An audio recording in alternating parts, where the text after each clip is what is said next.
रायजो राजा आरो लोगोसे बे दिनैनि मानगोनां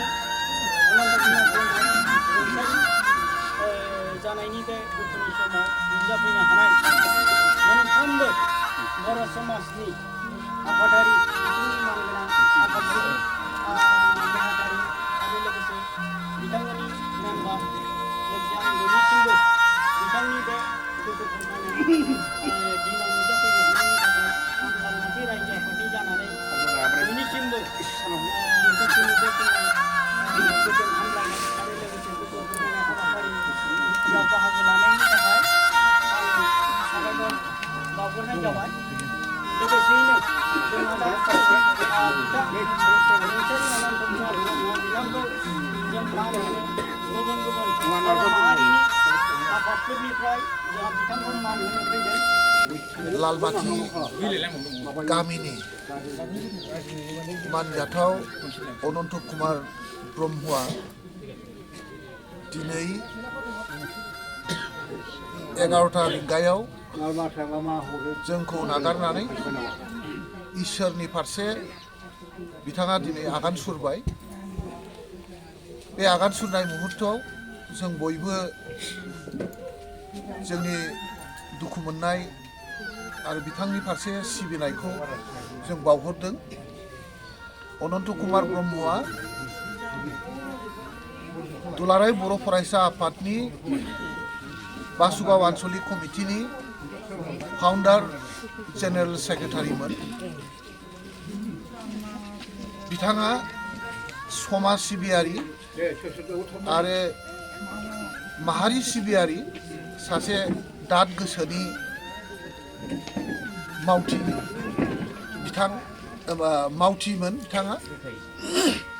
बिथाङा खुब जातिखौ सिबियोमोन, अनोमोन आरो जातिखौ जौगाहोनो थाखाय गोबां हाबाफारियाव बिथाङा बाहागो लालांदों। आरो बिनि गेजेराव आंनि गोसोखांथाव मोनसे बिथांनि सायाव मोनसे गोसोखांथाव मोनसे घटना दङ। बेनो जाहैबाय बिथाङा बर' माहारिनि राजखान्थि मोनथाय आरो माहारिखौ थामोनथा होलांनो थाखाय मोनसे सेपारेट स्टेट उदियासल सृष्टि खालामनायनि बिथाङा मोनसे प्रतिज्ञा खालामदोंमोन। जेब्लासिम उदयासल मोनसे सेपारेट स्टेट सृष्टि खालामनो हाया, बिथाङा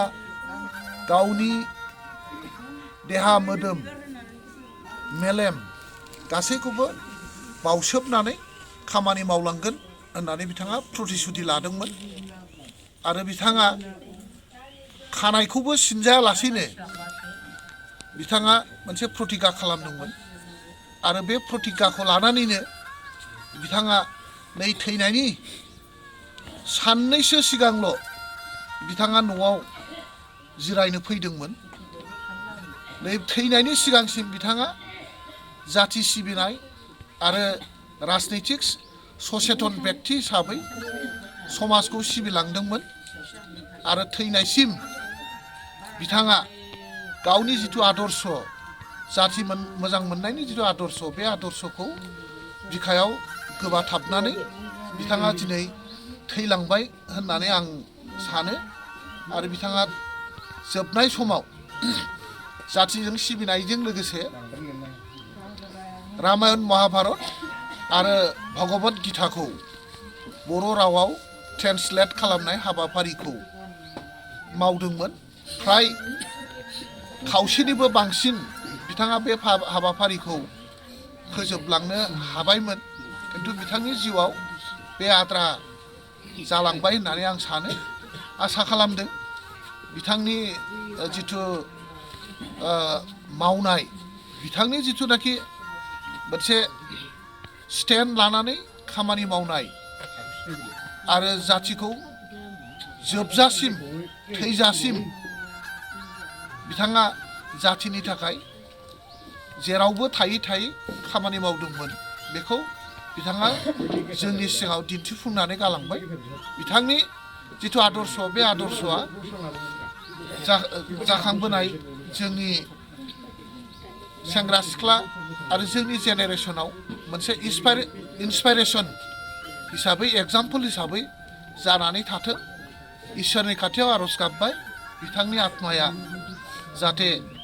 अरायबो इसोरनि खाथियाव जायगा मोनो बिनि थाखाय जोङो दिनै जोबथा इसोरनि खाथियाव आर'ज गाबनानै जों बिथांखौ इसोरनि फारसे दावबायनायाव जोङो बिथांखौ एकदम गोसो खुसियै गोसो गोथारै जोङो बिथांखौ बिदाय हरगोन धन्यबाद मा खालामनो दिनै अनन्त ब्रह्म बिथाङा दिनै अनन्त कुमार ब्रह्म बिथाङा रुंसारि जालांबाय दिनै बिथाङाथ' बिथांनि जिनाखि रुंसारि जालांनाय सम बहुद दुखु गोनां जाबाय आरो जोंहा हारि आरो समाजा गोबां खथि जाबाय दा बिथाङा गावनि जिउ सेंग्रा बैसो समाव बियो हारि माहारिनि मावनानै समखौ खाथायलांदों जेरै बियो सिगां गिबियाव बासुगाव दखरा बर' फरायसा आफादनि गायसनगिरि आफादगिरिमोन बिथाङा जों मिथिनायाव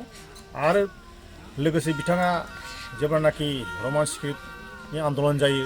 आरो उदियासलनि आन्दलन जायो बै समाव बियो सेंग्रा आफादनि जानानै गोबां सम गावनि जिउखौ बियो बावसोमथारदोंमोन बियो जों नुनायाव जों मिथिनायाव बिथाङा बे रमान स्क्रिप्ट आन्दलन सम आरो उदियासल आन्दलन समाव बिथाङा एखेबारे जिउनि माहामै गावनि जिउखौ बावसोमथारनानै मावनाय मानसिमोन बियो आरो बिथाङा बासुगाव दखरा थुनलाइ आफादनिबो बियो गोबाव सम बियो नेहाथारि हाबा मावदोंमोन बियो बिथाङा आरो लोगोसे जेब्लानाखि जों फैनानै जेब्लानाखि जों बर' फरायसा आफादा जेब्लानाखि बड'लेण्ड मुभमेन्ट खालामो बियो बे जोंनि बड'लेण्ड मुभमेन्ट बा सोमावसारनायनि आफादफोरजोंबो बिपिसि आफादजों नांफानानै जिउनि माहामै बिथाङा नांफाथानाय मानसि आरो बिथाङा मोनसे समाव DCFO जायैनि सिगां बिथाङा सालाकाथि पन्चायतनिबो माबा प्रेसिडेन्ट जादोंमोन बिथाङा आरो लोगोसे बिथांनि जिउआव बुंनो थाङोब्ला समाजनि मावनानै बिथाङा खाथायलांदों मानोना बियो जोंनि बे ओनसोलाव जिखि जेरै माने बर' थुनलाइ आफादनि माबा जथुम्मा जायोब्ला बिथाङा बेफोरावबो जिउमै माहामै नांथाबग्रा मानसिमोन बियो समाजनि गासिबो हाबाफारियावनो बिथाङा दिनैसिम नांथाबनानै थानानै बिथाङा जिउखौ दिनै फोजोबलांबाय आरो बिथाङा जोंनि ओनसोलनि मानसिया बिथांखौ बुङो जे बिथाङा समाजनि लोब्बा थाफानानैनो गावनि संसाराव जे बिसि फिसा गथ' गथाय फिनांगौ जाहोनांगौ बे फारसे बिथाङा बावलांदोंमोन माने बिथांखौ जोङो बुंनो थाङोब्ला जोंनि ओनसोलनि सासे गोग्गोम समाज सिबियारि बा समाजनि हाबा मावग्रा होननानै जोङो मिथिगौ आरो बिथाङा फैनाय जेब्लानाखि बिटिएडि एकर्ड जानायनि उनावहाय बिथाङा BPFनि दोलोजों नांफानानैब्लाबो बिथाङा बे गोबाव सम बियो BPF पार्टिनिबो राजखान्थि हान्जाजों लोब्बा थानानै बिथाङा समाजखौ सिबिलांदों आरो बिथाङा गोबां सम मावफालांदों आरो दिनैसिम बिथाङा BPF पार्टिनिनो सोद्रोमा जानानै बिथाङा दिनै लोमजानानै दिनैनि दिनाव बियो रुंसारि जानानै थांनो गोनां जाबाय आरो जोङो बिथांखौ गोसोखाङो जे बिथांनि हाबा मावनायखौ जोङो दिनै रोखा लिरनानै दोननो हायोमोनब्ला मानसिफ्रा गोमोगौमोन मानोना गावनि संसार जानायनि इयुनखौनो माने बियो बिसि फिसा खांनायाव जे गावहाबो मोनसे हाबाफारि दङ इनकाम खालामनांगौ दङ बेफोरखौनो बियो बावनानै थायोमोन नांथाबथारनानै गोबां सम बियो गावनि जिउखौनो हारिखौ सिबिलांनानै दिनै बिथाङा रुंसारि जानानै थांबाय महाभारतखौ बिथाङा बर' रावाव ट्रेन्सलेट खालामगासिनो दंमोन बिथाङा 5 स्टेजसिम हाबायमोन होननानै 5 स्टेजल'सै जोबनो 5 स्टेजल'सैमोन जोबनो होननानै जों मिथिनो मोन्दों आरो आङो जोबनायाव नैबेखौ बुंनो सानोदि जाहाथे बिथांनि जिउमाया सोरगोआव थांनानै आलो गोजोनै जायगा मोनो आरो बिथांनि जेनाखि बिसि फिसा गथ' गथायफ्रा जाहाथे सुखै सान्थि थांना थायो आं बेखौनो इसोरनि खाथियाव आर'ज गाबनानै फोजोबनाय जाबाय। गोसो गुदुं गलादारफोरनि थाखाय मोनसे मोजां खौरां।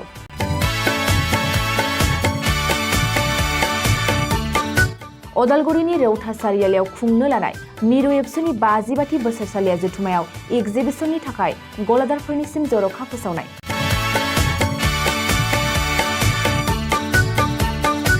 फैगौ 2023 मायथाइनि 26, 27, 28 आरो 29 जानुवारियाव खुंनो लानाय मिरु एबसुनि बोसोरसालिया जथुम्मायावनो बायदि रोखोमनि मुवा बेसादफोरखौ दिन्थिफुंगोन एग्जिबिशन।